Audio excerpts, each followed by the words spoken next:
Welcome back for another video. It's a quick turnaround, so fresh off the back of Gameweek 13, we're going to look at the best players to buy for Gameweek 14 as we look ahead to a Tuesday deadline. Let's get stuck in. Starting off with the keepers then. So Man City host Forest at the Etihad, which did have Ederson top for Gameweek 14 on 4 points, but Pep shook things up in the Liverpool match, giving Ortega the nod, which saw Ederson drop to the bench. So if you got Ederson, he's a sell now. But to be clear, Ortega's not a buy either, even for 5.2 mil. Maybe if Pep comes out and says he's our undisputed number one, but it seems unlikely. It's a potential headache at some point. Raya's still the clear winner when we look at the next 5 as well, and he's worth that extra money. Man United, Fulham, Everton, Palace and Ipswich. It was one of the most chaotic games I've seen for a long time though, as West Ham versus Arsenal went into half-time 5-2 to Arsenal, and then no goals in the second half. West Ham really took their chances though. It was a brilliant through ball from Soler, and a free kick from Emerson. Looking at the next 5 projections then, there's 2 budget keepers that look the likeliest to represent good value, Sanchez and Verbruggen. Sanchez of course keeping a clean sheet against Villa, and the standout fixture of Gameweek 14 is Chelsea playing against Southampton, who are going to be missing the wonder kid Dibbling, Downs and Howard Bellis as well through yellow card suspension. They're going to be huge favourites for a clean sheet here, and they've only got 1 fixture that's not green on the ticker for the next 9 game weeks, so all the way till the end of January. Brighton's run's pretty comparable. Arsenal, Villa and Man United, the only fixtures that aren't green over that run. It's worth mentioning, I suppose, that the fixture difficulty ratings can be a bit oversimplified, so it's still worth paying attention to the actual fixtures, not just the colours, as they only update it a couple of times a season to reflect form. It's a pretty useful barometer though. Let's move on to positions that I'm sure you're more interested in, starting with defenders. For Gameweek 14, Vardiol's top for the Forest game with 4.1 points, and then it's Timber and Cucurella. Now on the one hand, City's defence has been poor, but on the other hand, no defender has an eye for goal more than Vardiol. He scored more goals this calendar year than any defender in the league. Now he was of course named on the bench against Liverpool, which was a bit surprising. Tactical or a rest, or a bit of both. I still wouldn't be too put off by that benching. He has played a ton of games due to injuries to other defenders. So Timber's actually top of all the Arsenal defenders.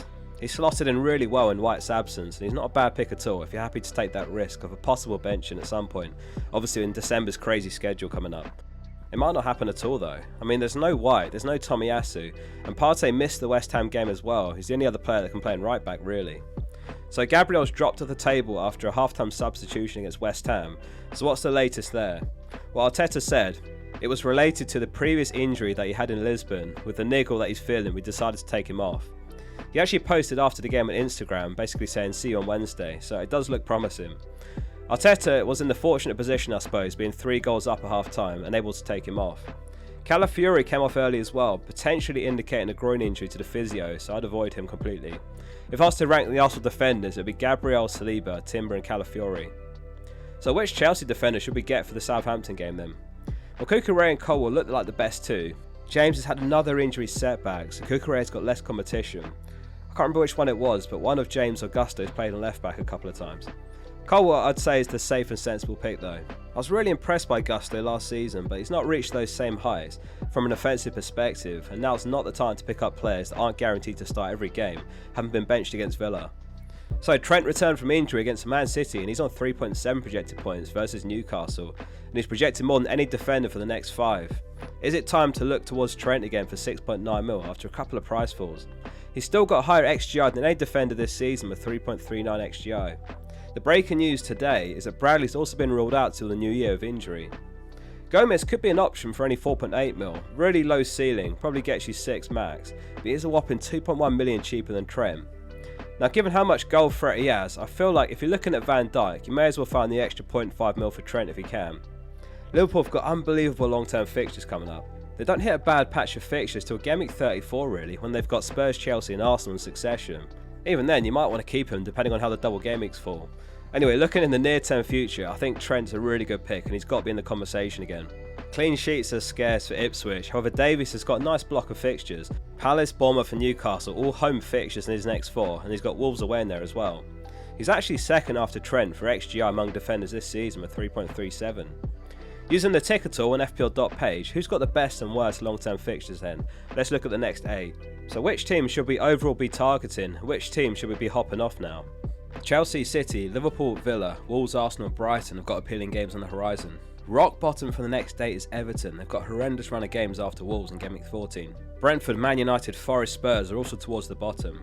Search FPL Focal in the App Store if you want to check out all the tools here, it's free. Let's get into the midfielders. You probably won't be surprised to learn that Palmer's top among all players for Gameweek 14 with 7.4 for the Southampton fixture. A goal and assist, and maximum bonus points against Villa, and as we said, Dibbling, Downs and Howard Bellis all suspended, Bednarek, Lallana and Ramsdale injured as well.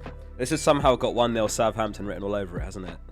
Joking aside, my gut feeling on this one is going to be a potential 3 or 4-0.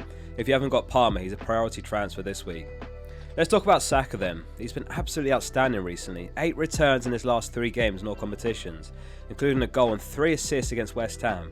74 minutes played, he took 3 shots, 1 goal, 4 key passes, 3 assists. He won a penalty as well, which he gave to Odegaard instead of taking it himself. Saka becomes the first player to hit double-digit assists this season, going from 8 to 11 that game.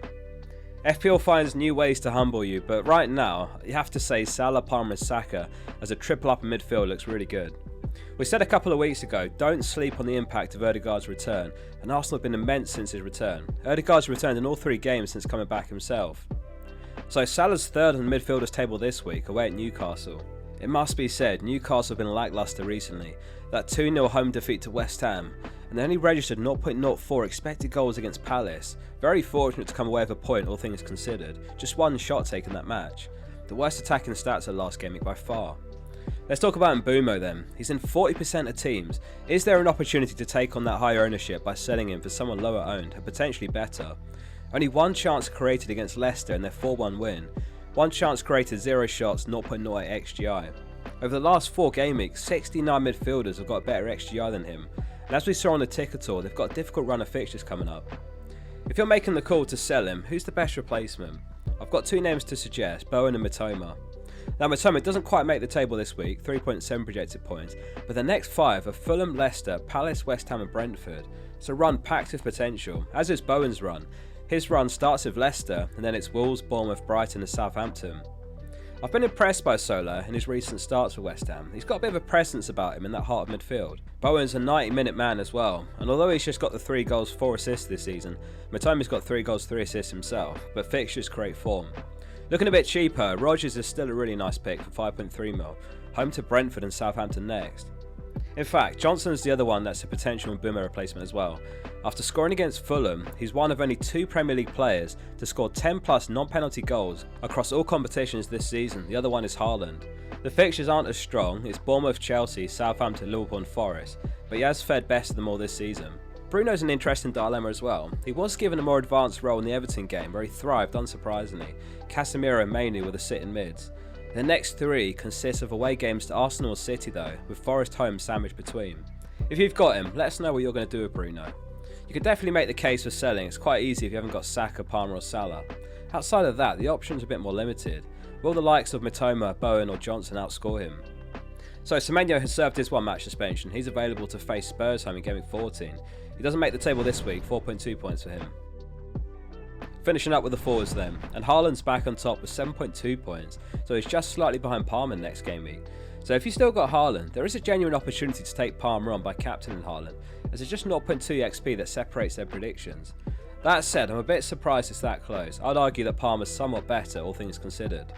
No Cunha or Strand Larsen on the table this week have both done well recently. Cunha obviously with a disappointing blank home to Bournemouth, while Strand Larsen scored a brace last match. They only just missed out on making the table this week. Same for João Pedro, who's on 3.9 points. So Isak went off injured after 20 or so minutes against Palace. If he's out for next game week, Liverpool that is as well, who are the best replacements? Well, I'd go straight for Jackson myself and target that Southampton fixture. He's a bit cheaper as well. He's still sitting on 4 yellow cards, but he did avoid a 5th against Villa, so he is available for Gameweek 14. Watkins, Solanke and Havertz all have very similar projections for the next 5, so it's quite difficult to separate them. If you're not tripled up on Arsenal already, then Havertz is a good option. He's now equalled his Chelsea record in 2,200 less minutes. Fewer minutes, not less minutes. Double Arsenal defence and Saka obviously looks great as well though. I think Havertz is a nice way to differentiate yourself from the more typical setup many managers have got, which is double defence and Saka. Now Solanke did miss the Fulham game in Gameweek 13 through illness, not injury, so we'll have to wait and see if he's back for Gameweek 14. Obviously avoid if he's still a doubt. Keep the faith in João Pedro despite not making the table here. There was always a good chance he came off early, and his minutes are on the rise since returning from injury. It was 25, then 63, then 71. Thanks very much for watching. Let us know your transfer plans in the comments. There's loads of FPL content coming quick and fast ahead of the Tuesday deadline, so make sure you're subscribing. See you soon for the next one.